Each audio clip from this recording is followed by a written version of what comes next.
Welcome to the JSS channel. আমি বিদিশা। আজকে আমাদের রিসার্চ আর্টিকেল কেমন ভাবে লিখতে হয় তারই 5th ক্লাস। আজকের ক্লাসে আমরা শিখব এমএলএ সাইটেশনের কিছু ইনটেক্স পদ্ধতি এবং ওয়ার্ক সাইটের পেজে কিভাবে এমএলএ সাইটেশনে সাইট করতে হয় তার পদ্ধতি। তাহলে আমরা আগের ক্লাসেই পড়েছিলাম এমএলএ এর ফুল ফর্ম হলো মডার্ন ল্যাঙ্গুয়েজ অ্যাসোসিয়েশন।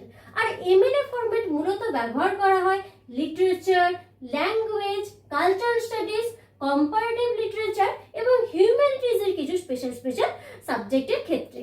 তো চলুন শুরু করা যাক। এখানের ইনটেক্স সাইটেশন পদ্ধতি বা কিরকম ভাবে করতে হয় বা ওয়ার্ক সাইটের পেজেও আমরা কিভাবে সেটা সাইট করব। প্রথমেই এমএলএ পদ্ধতিতে দু ধরনের সাইটেশন আমরা দেখতে পাই। প্রথমত ইনটেক্স সাইটেশন। ইনটেক্স সাইটেশন হয় ডকুমেন্টসের মধ্যে বা যখন আপনারা কিছু কোড করছেন তখন তার সাথে সাথেই আপনারা ইনটেক্স সাইটেশনটি করতে পারেন।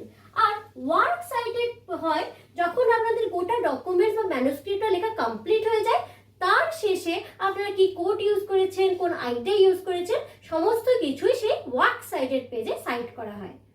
তাহলে এমএলএ সাইটেশনের জন্য ইনটেক্স সাইটেশন এবং ওয়ার্ক সাইটেড দুটোই কিন্তু অত্যন্ত প্রয়োজনীয়। এবার আপনি যখন এমএলএ সাইটেশনে সাইট করবেন তখন আপনার পেপার ফরম্যাটিংটা কেমন থাকবে। আপনার পুরো ডকুমেন্টটা হবে ডবল স্পেসড আর আপনার ফন্ট সাইজ হবে 12 আর টাইমস নিউ রোমানে আপনাকে গোটা পেপারটা লিখতে হবে। আর হেডারে থাকবে, হেডারের রাইট সাইডে আপনার লাস্ট নেম আর পেজ নাম্বার থাকবে আর সেন্টারে থাকবে টাইটেল। এমএলএ ফরম্যাটে ইনটেক্স সাইটেশন করার জন্য মানে ডকুমেন্ট বা ম্যানুস্ক্রিপ্টের ভেতরে যখন আপনি সাইট করছেন তখন আপনাকে প্রথমে অথরের লাস্ট নেম লিখতে হবে, তারপরে পেজ নাম্বার লিখতে হবে। ধরুন একটা কোট আপনি নিয়েছেন একটা বই থেকে, the beauty of American literature, এমন কোনো বই, সেটা লিখেছে এডওয়ার্ড স্মিথ। তখন আপনাকে কি লিখতে হবে? সেই এডওয়ার্ড স্মিথ, এডওয়ার্ড তার ফার্স্ট নেম আর স্মিথ তার সেকেন্ড নেম, সেই সেকেন্ড বা লাস্ট নেমটা আপনাকে লিখতে হবে। তারপরে আপনি যে আইডিয়াটা বা কোডটা নিয়েছেন সেটা কোন পেজ, ধরুন সেটা 22তম পেজে আছে, আপনারা লিখবেন 22। এর মিডিলে কিন্তু কোনো রকম কোনো কমা হবে না বা কোনো রকম কোনো অ্যাব্রিভিয়েশনও হবে না, লাইক পিপি এরকমও কিছু না। ডাইরেক্ট অথরের লাস্ট নেম তারপরে পেজ নাম্বার, এমনভাবেই আপনাদের ইনটেক্স সাইটেশনটা করতে হবে। তারপর ধরুন আপনি একটা জায়গায় লিখছেন যে স্মিথ সেজ, তারপরে আপনি ডাইরেক্ট কোডটা করছেন। তো যেহেতু আপনি অলরেডি এখানটায় অথরের নামটা বলে দিয়েছেন, সেই জন্য এই ক্ষেত্রে আপনাকে ইনটেক্স সাইটেশনে অথরের লাস্ট নেম দিতে হবে না, শুধুই মাত্র পেজ নাম্বারটা দিলেই হবে। ধরুন এটা 22 নম্বর পেজ থেকে কোড করা হয়েছে, তাহলে শুধুই ব্র্যাকেটে 22 লিখতে হবে, কোনো স্মিথের লাস্ট নেম বা ফার্স্ট নেম কিচ্ছু দিতে হবে না। এবার দেখে নেওয়া যাক এমএলএ ফরম্যাটে সাইট করার জন্য কোর এলিমেন্টস গুলো কি কি। প্রথমেই আপনাকে দিতে হবে অথরের নাম বা জানতে হবে কে লিখেছে, সেটা প্রথমে লাস্ট নেম তারপরে ফার্স্ট নেম। তারপরেই আপনাকে দিতে হবে টাইটেল অফ দ্য সোর্স। ধরুন আপনি কোনো একটা জার্নালে একটা নির্দিষ্ট আর্টিকেলটা সাইট করবেন, সেই আর্টিকেলটার টাইটেল দিতে হবে, তাকেই বলা হবে টাইটেল অফ দ্য সোর্স। তারপরে আপনাকে দিতে হবে টাইটেল অফ দ্য কন্টেনার। ধরুন আপনি একটা জার্নাল থেকে আর্টিকেলটা নিয়েছেন, তো এবার সেই জার্নালটার নাম অবশ্যই মেনশন করা উচিত, তো সেখানেই আপনাকে লিখতে হবে টাইটেল অফ দ্য কন্টেনার। তারপরে আপনাকে দিতে হবে আদার কন্ট্রিবিউটার্স। আদার কন্ট্রিবিউটার্স এর মধ্যে আপনাকে এডিটরদের নাম বা ট্রান্সলেটরের নাম দিতে হবে। ধরুন আপনি একটা বই পড়ছেন, যেই বই থেকে আপনি আপনার আইডিয়াটা নিয়েছেন সেটা আসলে বাংলায় লেখা, কিন্তু আপনি পড়েছেন তার ইংলিশ ট্রান্সলেশন। এবার অনেক ধরনের ট্রান্সলেটর অনেক রকম ভাবে ট্রান্সলেট করে, অনেক রকমের এডিটর অনেক রকম ভাবে এডিট করে। সেই জন্য আপনি কোন বই থেকে বা আপনি কোন নির্দিষ্ট কোন এডিটরের বা কোন ট্রান্সলেটরের বই পড়েছেন তা মেনশন করা অবশ্যই উচিত। তো সেই জন্যই দিতে হয় আদার কন্ট্রিবিউটরের নাম, যে আপনি এই বইয়ের কোন এডিটরের ভার্সন বা কোন ট্রান্সলেটরের ভার্সনটা পড়েছেন। তারপরে দিতে হবে ভার্সনস, সেটা ফার্স্ট এডিশন, সেকেন্ড এডিশন নাকি থার্ড এডিশন, কত নম্বর এডিশন পড়েছেন সেইটা। তারপরে দিতে হবে নাম্বার। নাম্বার মানে যদি সেটা জার্নাল হয় সেটার ভলিউম নাম্বার, সেটা ভলিউম নাম্বার 1, ভলিউম নাম্বার 2 আর ভলিউম নাম্বার 3, সেটা আপনাকে মেনশন করতে হয়। তারপর আপনাকে পাবলিশারের নাম মেনশন করতে হয়, তারপরে আপনাকে পাবলিশারের ডেট বা ইয়ার মেনশন করতে হয়। তারপরে লোকেশন, লোকেশন মানে বলতে পারেন আপনি কিভাবে সেই আপনি নির্দিষ্ট যে আইডিয়াটা নিয়েছেন সেখানে পৌঁছে যাবে। তার জন্য আপনি পেজ নাম্বারের রেঞ্জ দিতে পারেন, ডিওআই দিতে পারেন বা ইউআরএল এর লিংক দিতে পারেন। তাহলে প্রথমে আপনাকে দিতে হবে অথরের নাম, তারপরে টাইটেল অফ দ্য সোর্স, তারপরে টাইটেল অফ দ্য কন্টেনার, তারপর আদার কন্ট্রিবিউটার্স, তারপর ভার্সন, তারপর নাম্বার, তারপর পাবলিকেশনস, তারপর পাবলিকেশন ডেট, তারপর লোকেশন। তাহলে এই 9টা এলিমেন্ট কিন্তু বলা হয় core element of MLA format. এবারে ওয়ার্কস সাইটেড করার জন্য যে জেনারেল ফরম্যাটিং স্টাইলটা, সেটা হলো প্রথমেই আপনাকে ওয়ার্কস সাইটেড পেজটা কিন্তু আপনি যেখানে শেষ করলেন, আপনার চ্যাপ্টার ব্রেকডাউন বা আপনি যাই লিখছেন সেটা শেষ করলেন, সেই পেজেই কিন্তু সঙ্গে সঙ্গে ওয়ার্কস সাইটেড লেখা শুরু করবেন না, নতুন একটা পেজে ওয়ার্কস সাইটেড শুরু করবেন। আর ওয়ার্কস সাইটের যে টাইটেলটা সেটা থাকবে কিন্তু পেজের মিডিলে, আর সেটা হচ্ছে ওটা যে ওয়ার্কস সাইটেড পেজটা সেটা থাকবে ডাবল স্পেস, এন্টায়ার পেপারটাই কিন্তু ডাবল স্পেসে লেখা হবে। আর প্রত্যেকটা ওয়ার্কস সাইটেড হ্যাঙ্গিং ইন্ডেন্ট থাকতে হবে, আর প্রত্যেকটা ওয়ার্কস সাইটেড লেখা হবে বা সাজানো হবে অ্যালফাবেটিক্যাল অর্ডারে।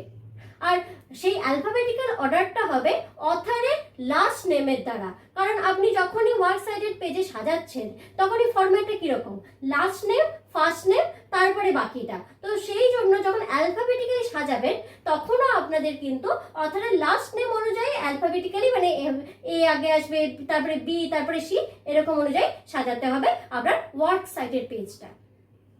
এবারে আপনি এমএলএ ফরম্যাটে একটা বুককে কিভাবে ওয়ার্কস সাইটেড পেজে সাইট করবেন।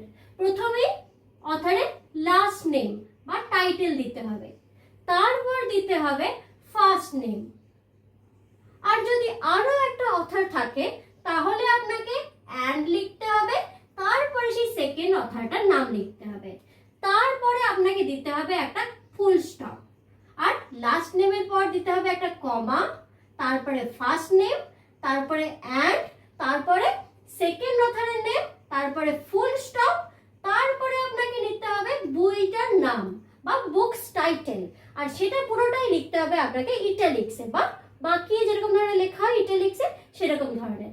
তারপরে আবার একটা ফুল স্টপ আর ডট, তারপরে লিখতে হবে এডিশন বইটার, এডিশনটা কিন্তু আপনি ফুল EDITION এমন ভাবে না, ED ডট এমন ভাবে লিখতে হয়।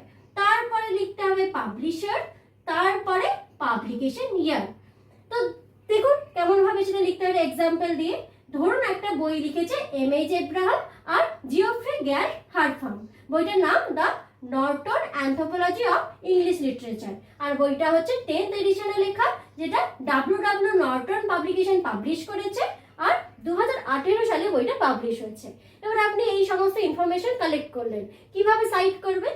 প্রথমেই আপনি লিখবেন অ্যাব্রাহাম, তারপরে একটা কমা দেবেন, তারপরে লিখবেন MH, কারণ প্রথমে লাস্ট নেম, তারপরে ফার্স্ট নেম, তারপরে আরো একটা কমা দেবেন, তারপরে আপনি অ্যান্ড লিখবেন এবং সেকেন্ড অথরের নামটা লিখবেন, তারপরে ফুল স্টপ দেবেন। এবার আপনি বইটার নামটা লিখবেন পুরোই ইটালিক্সে। তারপরে কি করতে হবে, এটা যেহেতু 10th এডিশন আপনাকে লিখতে হবে 10th ED ডট, তারপরে আপনি আবার কমা দেবেন, তারপরে আপনার পাবলিশারের নাম লিখতে হবে www.norton, তারপরে আপনি আরেকটা কমা দেবেন, তারপরে পাবলিকেশন ইয়ার দেবেন, তারপরে ফুল স্টপ দেবেন। এমন ভাবেই কিন্তু আপনি আপনার পুরো ওয়ার্কস সাইটেড পেজে MLA ফরম্যাটের 9th এডিশনে এমন ভাবে সাজাতে পারেন বুক ফরম্যাট হলে। এবার আপনি একটা জার্নালের থেকে যদি একটা আর্টিকেল সাইট করতে চান ওয়ার্কস সাইটেড পেজে, সেটা কেমন ভাবে সাইট করবেন? প্রথমেই আপনাকে দিতে হবে অথরের লাস্ট নেম, মানে যে রিসার্চার সেই আর্টিকেলটা লিখেছে তার নামের লাস্ট নেমটা প্রথমে দিতে হবে, তারপরে তার নামের ফার্স্ট নেমটা দিতে হবে, আর লাস্ট নেমের পরে থাকবে একটা কমা, তারপরে ফার্স্ট নেম, তারপরে দিতে হবে আপনাকে ফুল স্টপ। এরপরে আপনাকে যে আর্টিকেলটা থেকে আপনি সাইট করছেন সেই আর্টিকেলটার টাইটেলটা দিতে হবে ইনভাইটেড কমার মধ্যে। তাহলে আমরা বইয়ের ক্ষেত্রে দেখলাম পুরো নামটা দিতে হবে ইটালিক্সে, কিন্তু যখন আপনি একটা আর্টিকেল সাইট করছেন তখন আপনাকে দিতে হবে ইনভাইটেড কমার মধ্যে। তারপরে আপনাকে আবার একটা ডট দিতে হবে, ডট দেওয়ার পর আপনি যেই জার্নাল থেকে আর্টিকেলটা নিয়েছেন সেই জার্নালের নামটা লিখতে হবে। জার্নালের নাম দেওয়ার পর একটা কমা দিতে হবে, জার্নালটার ভলিউম নাম্বার দিতে হবে, সেটা ফার্স্ট ভলিউম, সেকেন্ড ভলিউম আর থার্ড ভলিউম সেটা লিখতে হবে, তার নাম্বার দিতে হবে, তারপরে ইয়ার দিতে হবে কোন ইয়ারে সেটা পাবলিশ হয়েছে, আর তারপরে অবশেষে পেজ নাম্বার দিতে হবে আপনি কোন পোর্শন থেকে সেই আইডিয়াটা নিয়েছেন। সেই পেজ নাম্বারের রেঞ্জ দিয়ে আপনাকে গোটা লেখাটা বা গোটা ওয়ার্ড সাইজের ফরম্যাটটা কমপ্লিট করতে হবে। এবার আপনাদের মনে হয়তো প্রশ্ন আসছে, সবই তো বুঝলাম কেমন ভাবে সাইট করব, কিন্তু এই হ্যাঙ্গিং ইন্টেন্টটা আমরা কিভাবে করব। এবার এই হ্যাঙ্গিং ইন্টেন্টটা করার জন্য আপনাদের যখন আপনারা এমএস ওয়ার্ডে পুরো আপনাদের রিসার্চ আর্টিকেলটা লিখবেন, তখন ওয়ার্ড সাইটেডটা করার পর নির্দিষ্ট ফরম্যাট মেনে গোটাটাকে আপনারা হাইলাইট করবেন। কিভাবে? ওটার উপরে ক্লিক করে আপনারা গোটা পোর্শনটাকে হাইলাইট করবেন। হাইলাইট করার পর আপনারা রাইট ক্লিক করবেন, পুরোটা সিলেক্ট করার পর গোটা সাইটেশনে সিলেক্ট করার পর আপনারা রাইট ক্লিক করবেন। রাইট ক্লিক করে একটা ওপেন প্যারাগ্রাফ, একটা সেটিং বা প্যারাগ্রাফ বলে একটা সেটিং আছে, সেই সেটিংটা ওপেন করবেন। তারপরে সেইখানে দেখবেন ইনডেন্টেশন একটা সেটিং, সেইখানে গিয়ে আপনারা লিখবেন 0 লেফট আর 0 রাইট, সেইটা সিলেক্ট করে আপনারা তারপরে সিলেক্ট করবেন সিলেক্ট হ্যাঙ্গিং ইন্ডেন্ট বাই 0.5। তাহলে 0 লেফট 0 রাইট আর 0.5 আপনারা হ্যাঙ্গিং ইন্ডেন্ট করবেন। তাহলে কিন্তু পুরো সাইটেশনটা আপনি যেই সাইটেশন সিলেক্ট করলেন সেটা কিন্তু হ্যাঙ্গিং ইন্ডেন্ট হয়ে যাবে। এমনভাবে আপনি যতগুলো সাইটেশন করেছেন প্রত্যেকটাই আপনাকে হ্যাঙ্গিং ইন্ডেন্ট করতে হবে যখন আপনি এমএল এর 9th ফরম্যাটে আপনার সাইটেশনটা করবেন। তাহলে আজকের মতো এখানেই শেষ করছি। আশা করছি আমাদের রিসার্চ আর্টিকেলের ক্লাসগুলো আপনাদের ভালো লাগছে। যদি আপনাদের হেল্প হয় অবশ্যই আপনারা কমেন্ট সেকশনে জানান, বা আপনাদের যদি কোনো সাজেশন থাকে সেটাও কমেন্ট সেকশনে জানান। আর যদি আপনারা আমাদের পেড ব্যাচ নিতে চান তাহলে অবশ্যই ডেসক্রিপশন বক্সে চেক করুন। আর প্রত্যেক মঙ্গলবার বা প্রত্যেক টিউসডে বিকেল 4টের সময় আমাদের রিসার্চ আর্টিকেল ক্লাস দেখতে থাকুন। ধন্যবাদ।